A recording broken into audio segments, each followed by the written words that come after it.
ও যে সময় ক্লাস 9-এ পড়ে ওরে এই সময় আমি বিয়া করছি। ওই সময় ওর বাপ মা আমার হাত পা ধরছে, ওর মেধা বলো লেখাপড়া করাও। ওরে আমি মাস্টার্স কমপ্লিট করাইছি, ওরে কম্পিউটার কিনা দিছি, ল্যাপটপ কিনা দিছি, ওরে ফিনিশিং এর কাজ শিখাইছি। আমার পোলার বয়স 9 বছর, ও লাখ লাখ টাকা কামাই করে না।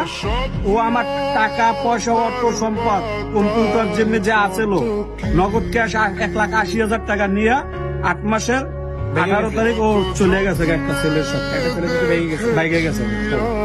এখন ওই ছেলে দেখা যাইতেছে আপনার ছেলে দিবেন আপনাকে, ও বলতে আছে যে আমার ছেলে তোমারে দিব না।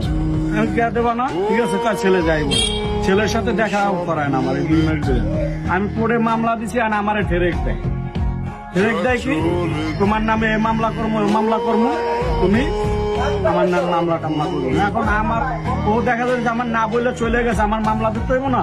আমি তো আমার বিপদে ফেলাই করছেন একটা, আমি মামলা দিছি, ঠিক আছে আমি কোর্টেও যাবো না, তুই মামলা উড়ে আমার ওটা দিয়া ঠেরেক দেয়, খালি ঠেরেক দেয় একের পরে এক। এর জন্য আমি বলছি তুই যা করতে পারছিস, আমি তো মরে গেছি আমার